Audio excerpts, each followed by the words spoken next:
monggo untuk eh, Hmm. teman-teman yang ingin bertanya, silakan bisa lewat chat ya. Monggo, silakan. Gitu. Ini sambil mengulik-ulik nih ya, kalau sambil nunggu pertanyaan nih. Nah, karena ini udah lama banget ya, saya nggak eh, meet sama Haris nih ya. Dari terakhir ketemu kita kapan? 2016 kali ya. Kan ya 2016. 2016 kan Lumayan saya, lama banget sih. saya kan wisuda November. Nah, habis itu udah jarang kelihatan di kampus ya. Iya. Oke, mungkin monggo yang mau tanya-tanya atau sepertinya sudah jelas atau monggo silakan yang jadi ini apa namanya, pesertanya ini harapannya sih mahasiswa vokasi gitu ya, cuman umum juga bisa Hmm. kayak gitu karena memang eh, ini lagi rintisan ya. Ya memang Vasco ini harapannya nanti bisa apa ya, alumni-alumni itu ya ada sharing-sharing seperti ini, karena kan saya kira pasti banyak sekali pengalaman atau ilmu yang alumni perlu untuk berikan kepada teman-teman mahasiswa adik-adik gitu ya. Nah, untuk kuliah, untuk kerja gitu. Karena kan biasanya kalau di vokasi kan opsinya saya kira banyak juga yang ingin ekstensi, tetapi kan kadangkala ada yang terkendala bahasa atau apa ya, sehingga jadinya belum bisa untuk ekstensi seperti itu. Oke, mungkin ini ada pertanyaan pertama. Nah, alumni SVUGM yang menempuh ekstensi di Cengco dari prodi apa saja, Kak Haris? Nah, monggo dijawab. Oh, jadi di waktu 2017 angkatan saya di Chengchu University itu Mm-mm. ada alumni SUGM yang ekstensi dari jurusan saya itu di teknik sipil, dari D3 teknik sipil, terus ada juga eh, dari ekonomi, Mm-mm. dari beberapa jurusan ekonomi, Ya. tapi mereka ekstensi di sini, mereka ambil ekstensi ke marketing, S1 Hmm. marketing. Terus di sini juga sebelumnya ada juga ekstensi ke e-commerce yang lagi bener-bener lagi booming-booming sekarang ini Ya. tuh buat belajar e-commerce. Mm-mm. Dan yang lain lagi ada juga ekstensi buat D3 bahasa Mandarin. Yang Hmm. ada juga tuh teman-teman dari SV kan yang belajar bahasa Mandarin. Di Mm-mm. sini juga ada ekstensi ke S1-nya ada. Hmm. Oke. Terus kemarin sih yang saya tahu tuh adanya itu sih, Mm-mm. tiga jurusan itu kemarin yang ada di Chengdu University. Oke. Kalau apa namanya? Mungkin saya sedikit komentarin nih. Kalau yang e-commerce mungkin Haris kenal ya. Kayak saya kenal tuh anak e-commerce yang ekstensi sana, Zaki Solihin ya. Ya nggak sih? Iya, Zaki ada. Nah, Zaki kan ya. Kalau bahasa Mandarin Pipin. Ya nggak sih? Iya, Mbak Nah, Pipin ada tuh kemarin. uh, Oh iya, ada satu lagi saya lupa. siapa? Jurusan teknik mesin. Oh, Teknik mesin mesin. juga ada. Oke, oke, oke. Ya, saya Hmm. juga ya beberapa kenal lah ya yang ke Cina. Itu banyak anak-anak aktivis yang kesina sih emang. Mm-mm. Ya, oke. Monggo, mungkin ada yang mau bertanya lagi gitu terkait dengan ekstensi seputar kehidupan di Cina. Monggo, silakan. Ayo, ada yang tanya lagi? Silakan. Ini kayaknya pada malu-malu semua nih. Saya lihat ada anak D4 sipil ini, ya. Saya kenal satu pesertanya. Ya. Hmm. Monggo, kalau ada yang mau tanya, ya. Ini karena perdana, nggak apa-apa. Ya, masih belum, ya, tapi harapannya, Tapi ini acaranya bagus sih Mas. mm-mm, Jadi emang bener sih dulu sewaktu angkatan saya juga nggak ada sih acara-acara seperti ini. mm-mm, Jadi emang bener-bener acara yang sharing dari alumni. Mereka mungkin ada yang ekstensi, mungkin ada yang bekerja. mm-mm, Itu emang perlu sih jadi memberikan apa ya? Memberikan jalan yang lain sih buat mahasiswa-mahasiswa yang mungkin akan lulus atau belum lulus atau mau masuk ke sekolah vokasi. mm-mm. Ya, ya ini ya harapannya memang seperti itu sih di Vasco. Ya. Jadi bisa mewadahi teman-teman alumni untuk ya berbagi ya, kepada adik-adik dan umumnya mahasiswa yang memang memerlukan informasi terkait ekstensi atau mungkin karir ya seperti itu. Oke, ini ada pertanyaan lagi nih. Maaf, baru bergabung. Izin bertanya, suka duka menjadi mahasiswa di CCU apa, Kak? Nah, terus, nah itu yang kedua, Mas, saya alumni Umati juga sebelumnya. Saya mau tanya untuk S2 jurusan ekonomi, apakah menjadi jurusan favorit di sana, Mas? Oke, mungkin dijawab satu-satu. Silakan, Haris. Oke. Untuk suka duka menjadi mahasiswa di China ya atau di Chengdu University ini Hmm. ya emang banyak banyak banget sih suka dukanya. Ya. mulai mulai dari apa ya? Mulai dari eh, yang saya alami sekarang yaitu menjalin pertemanan dengan teman-teman internasional yang lebih banyak itu juga benar-benar akan eh, mengimprove atau membuat skill bahasa Inggrisnya mungkin jadi lebih baik. Hmm. Dan yang lainnya adalah duka-duka yang dirasakan sekarang di sini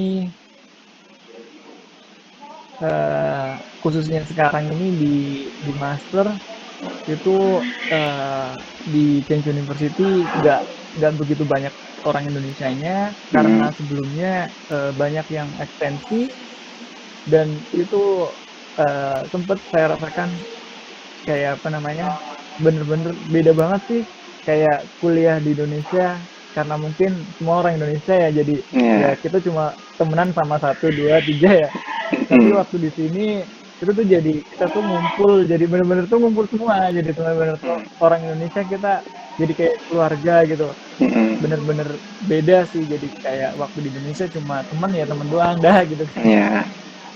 tapi di sini tuh bener-bener jadi kayak keluarga seperti itu dan yang lainnya adalah eh, suka dukanya mungkin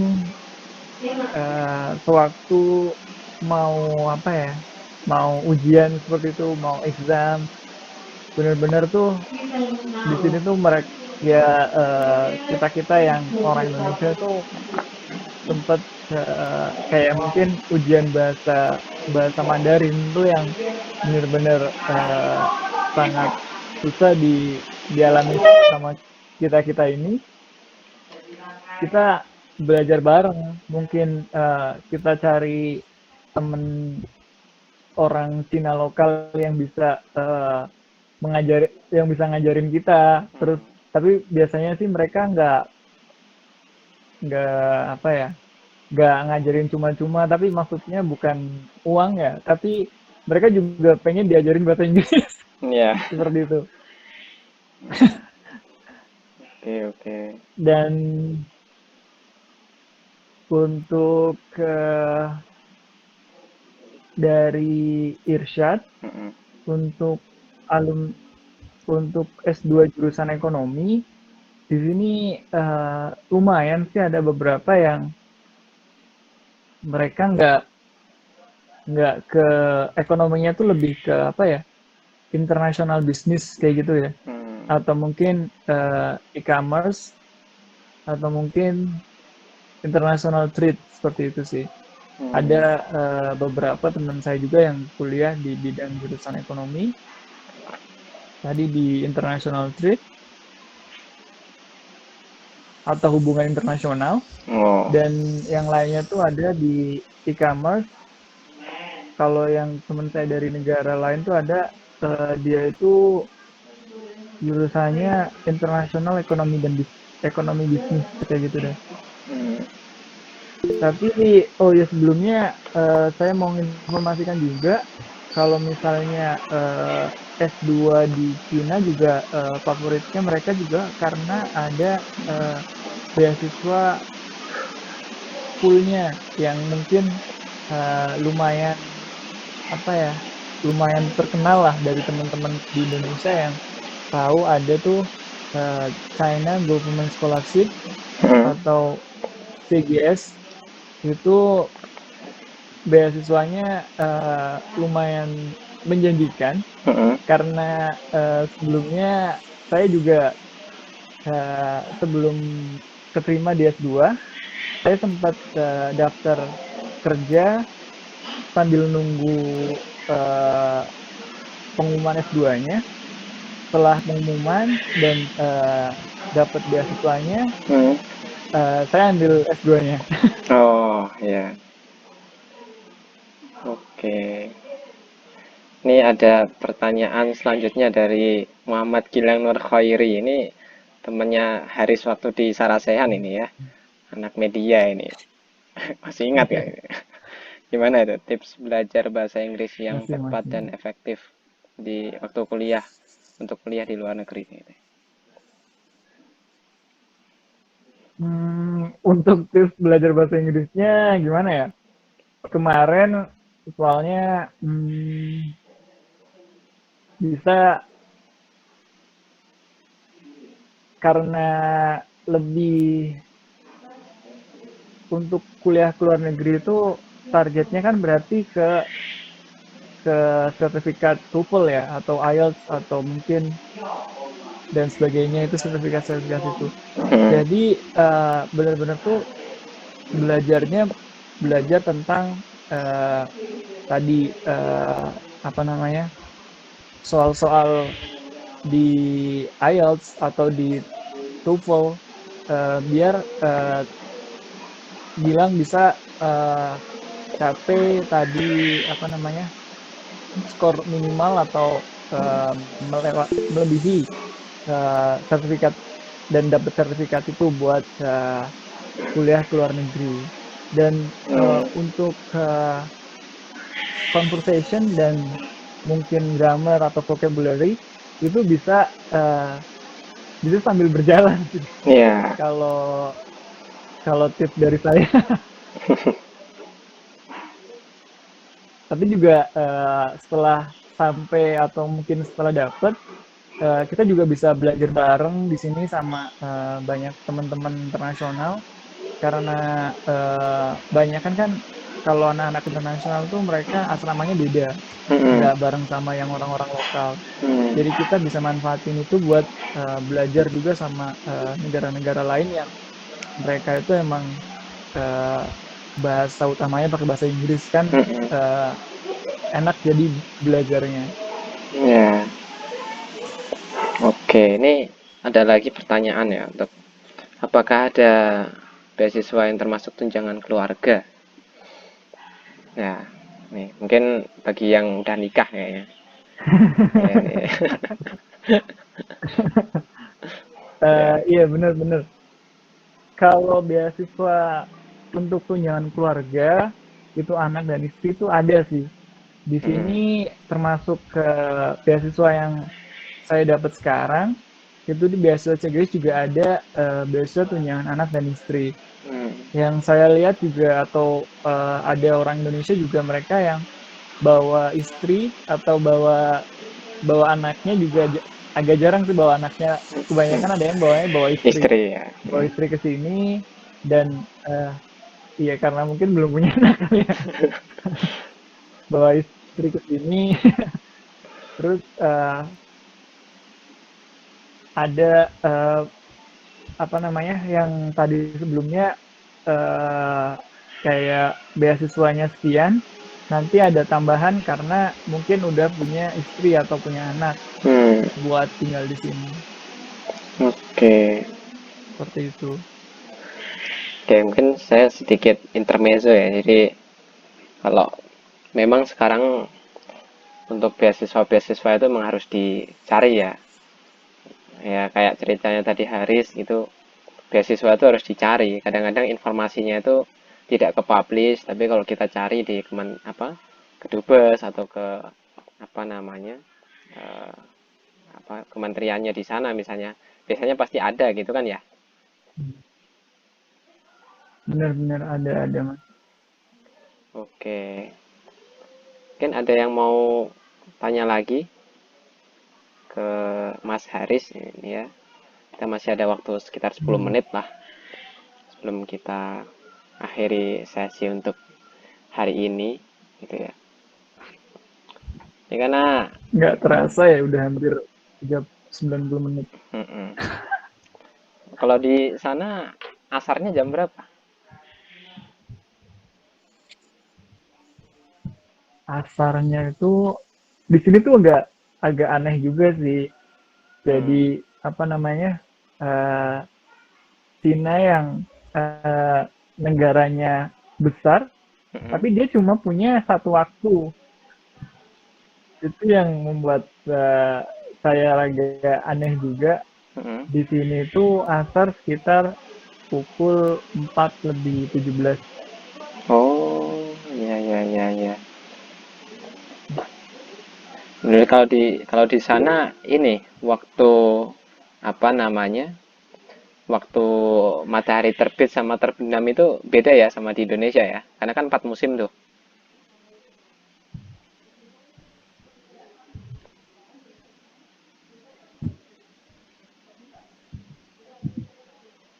Halo. Gimana Mas? Berarti kalau di sana tuh matahari terbit sama terbenamnya itu beda ya, penampakannya sama di Indonesia ya. Iya sih, lumayan beda sih. Jadi kalau misalnya subuh, itu subuh mungkin kira-kira jam 3. jam Oh, 3 pagi banget ya. itu Hmm. subuh. Dan eh, asarnya juga asar. Maghribnya juga sekitar hampir jam 8 sih. Jadi Wow. malamnya lumayan singkat ya, lebih singkat. Oh. Wah, di sana berarti puasanya juga lama ya. Lebih dari 12 jam berarti ya. Itu tergantung sih. Kalau misalnya di musim sekarang ini, musim panas itu kayak gitu. Hmm. Malamnya lebih singkat, tapi kalau misalnya di musim dingin, itu justru malamnya lebih panjang. Oh, iya, iya, iya. Oke, ini juga ada pertanyaan terakhir nih dari orang yang sama Mas Irsyad. Kondisi kalau di sana ibadah sebagai Muslim bagaimana ya? Hari besarnya Idul Fitri, Idul Adha gitu. Monggo. Eh, Sebenarnya di sini tadi saya ceritakan ada masjid juga di kota yang tidak jauh dari kampus ini.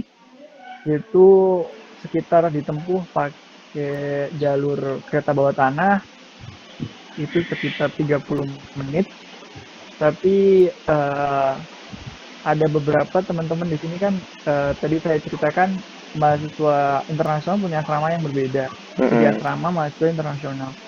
Jadi lumayan banyak juga yang dari negara-negara Muslim seperti Pakistan, seperti Bangladesh, seperti ada beberapa dari India atau mungkin dari Mesir dan sebagainya. Eh, kita pinjem kayak satu tempat yang sebelumnya itu yang kita bikin jadi musola atau masjid dan kita bisa sholat di sana. Dan kita juga ya karena ini bukan negara yang mayoritas Muslim, kita juga nggak bisa kayak misalnya tadi azan Hmm. pakai speaker seperti itu kan nggak apa ya di sini tuh nggak bisa lah kalau kalau kayak gitu karena mayoritasnya juga bukan negara muslim. Hmm. Oke. Tetapi kalau misalnya cuma di dalam asrama itu nggak apa-apa. Hmm. Oke, oke. Untuk Idul Fitri juga kemarin Idul Adha kita juga ngadain sholat Id di asrama juga. Tapi kita juga bisa ikut sholat Id di masjid di luar. Hmm. Oke. Berarti apa? Ya, mungkin Gitu. ini ya, tadi juga sudah banyak ceritakan memang di daerahnya Haris ini secara kultural muslimnya lebih apa ya? Bisa dikatakan lebih baik lah gitu ya. Karena ya ini satu bagian dari Cina gitu ya. Kita belum tahu wilayah yang lain, tapi di Chengzhou sendiri itu sudah cukup nyaman lah, bisa ada toleransi dan sebagainya. Oke, ini masih ada 4 menit lagi. Monggo yang mau bertanya gitu ya. Ya karena memang Sa- apa ya, namanya? Siapa? Ilyas. Iya betul sih. ya izin bertanya Mas Haris for the last time ya. Tadi menyambung pertanyaan dari Mas Gilang ya, yang tentang bahasa Inggris. Memang kalau untuk TOEFL dan IELTS itu kan relatif lebih bisa dipelajari. Cuman yang ingin saya tanyakan tentang English yang praktikal ini, Mas. Ukurannya itu seberapa expert ketika antum mendaftar kuliah di luar negeri, dan ketika di sana pun kira-kira berapa, bukan berapa lama sih, kira-kira bagaimana metode untuk memahami penjelasan dari teacher ya, dari dosen tentang pelajaran-pelajaran yang menggunakan bahasa Inggris tersebut. Gitu aja Mas Haris. Oke. Ah, Oke, saya jawab ya Mas. Untuk pengalaman saya kemarin itu eh, seberapa levelnya ya? Dari kemarin tuh level eh, conversation atau listening yang saya punya itu kemarin tuh ke 450 itu udah cukup sih karena di Cina sendiri itu bukan negara yang menggunakan bahasa Inggris dengan bahasa kesehariannya, jadi kita tetap masih bisa paham. Jadi dari orang-orang atau dosennya juga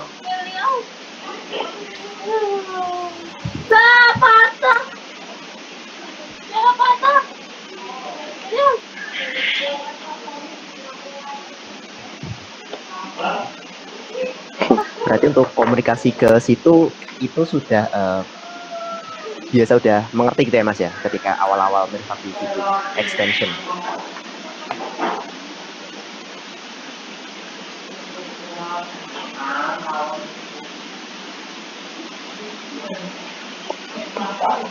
Haris kayaknya masalah komunikasi nih. Nih,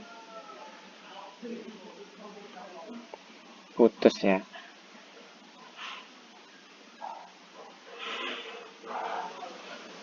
Hmm, belum masuk.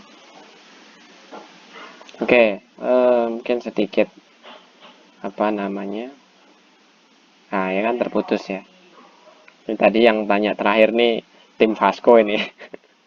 Makanya berani pakai mikrofon. Ya, nggak apa-apa. Oke, kita terputus sejenak ya. Mungkin nanti akan nyambung lagi.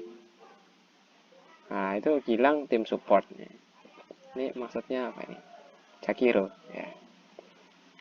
Oke, Haris masuk lagi. Nah, Oke. Nah, ini tadi Close terputus ya. connection tadi Mas. Mm-mm. Ya, eh, Hmm. ini tadi ini ya, saya sambung aja pertanyaannya. Jadi kalau di sana itu bahasa Inggrisnya memang tidak apa requirement-nya nggak terlalu tinggi ya, karena memang bahasa yang dipakai sehari-hari bahasa Cina kan begitu ya. Betul. Mm-mm. Oke, berarti itu ini apa? eh, Walaupun itu ini apa? Ngambil kelas S2-nya yang pengantar bahasa Inggris ya. Iya, Oke. ngantar bahasa Inggris. Berarti itu mirip kayak di Taiwan. Nah, karena kalau ini ya, saya sedikit intermezzo, jadi saya pernah di UMY, ya, karena saya ekstensi di UMY ya, itu pernah kedatangan dosen dari Taiwan. Hmm.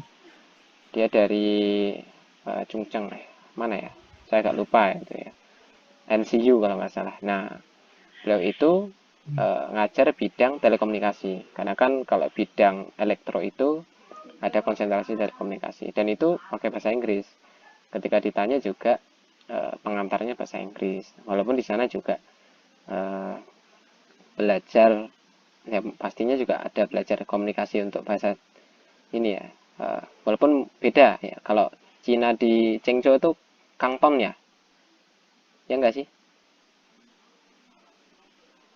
Kangkong, apa Mas? Kan bahasa Cina tuh ada macam-macam kan, bahasa ya enggak sih? Tapi iya sih emang ada banyak banget. Tapi yang saya tahu sih itu ada yang simplified Hmm. sama yang tradisional. Oh. Yang tradisional itu yang dipakai di Taiwan. Kalau yang simplified itu dipakai di China sih. Tapi emang Hmm. kebanyakan tuh kayak tadi yang di bagian selatan China tuh kayak bahasa Cina yang apa tuh namanya saya lupa. Jadi tuh Hmm. ada yang orang-orang Indo-Chinese tuh biasanya tuh ngobrol sama orang tuanya gitu kan mereka agak beda kan. Oh ya. Atau mungkin orang-orang Malaysia gitu-gitu. Hmm. Kayak bahasa China-nya agak berbeda. Oke. Sip, sip, sip. Ada lagi mungkin pertanyaan terakhir ya. Kalau tidak ada, ini saya kira akan saya Oke. tutup kesempatan kali hari ini. Nanti eh, ada lagi mungkin? Hmm. Oh, sepertinya tidak ada ya untuk pertanyaannya. Ya, mungkin saya sedikit simpulkan ya tadi ya. Jadi eh, ketika kita akan ekstensi, tentu saja kita siapkan motivation letter ya kan, motivation letter, kemudian Hmm. bahasa Inggrisnya, kemudian juga kalau dibutuhkan riset plan-nya, tentu saja paspor ya. Nanti kalau sudah apply biasanya visanya harus diurus kan gitu ya. Terus kalau tadi di Cina saya Betul. nangkepnya pakai SKCK ya, yang dari Polda ya. Iya, Terus betul. ijazah bahasa Inggris, yang konversi. Kalau di vokasi bisa sekarang. Terus transkrip ya. Kalau transkrip juga udah ada bahasa Inggrisnya kayak gitu.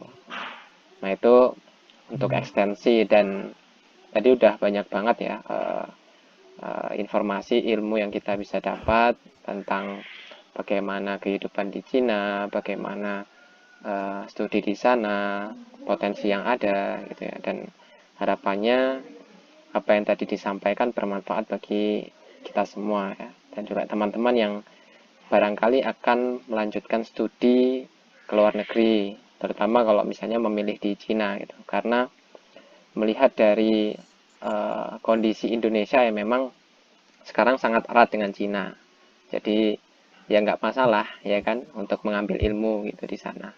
Saya kira seperti itu, kita harus objektif ya dalam menyikapi kondisi apa entah itu ekonomi, politik dan sebagainya gitu ya. Tapi yang jelas kita sebagai muslim sendiri ketika ada kesempatan untuk studi keluar gitu ya di negara manapun, ya kita berusaha yang terbaik gitu ya. Oke, mungkin terakhir eh, apa namanya closing statement dari Haris ya untuk teman-teman sekalian. Monggo. Jadi closing statementnya sebenarnya nggak ada persiapan ini, Iya. tapi ya eh, satu kalimat ya. Jadi yang membedakan orang itu sukses sejauh mana atau mungkin sukses eh, pencapaiannya itu adalah keinginan dari diri mereka sendiri. Hmm, Jadi kalau misalnya emang teman-teman berkeinginan untuk meraih sesuatu, itu tetap harus dipupuk keinginan itu dan perlahan-lahan juga dicari caranya buat dicapai uh, kesuksesan itu. Maka kesuksesan itu bukanlah hal yang mustahil. Seperti itu. oke, sangat baik sekali ya. Jadi memang ya ini saya ini kalau sama Haris tuh selalu teringat ini kalau ini apa namanya ketika dulu di Sarasehan gitu ya. Nah, jadi intinya adalah kita harus terus ya kalau punya niat itu luruskan ya, kejar terus ya. Faiza azamta fatawakal 'ala Allah. Kalau sudah berazam, sudah bertekad, Hmm. tawakal. Ya, usaha tawakal nah, itu ya. Oke, mungkin itu untuk kesempatan siang hari ini. Terima kasih ya, jazakallah khairan kepada Haris ya sudah berbagi kepada kita semua pada hari ini. Semoga yang disampaikan bermanfaat bagi kita semua dan harapannya nanti ada yang nyusul gitu ya.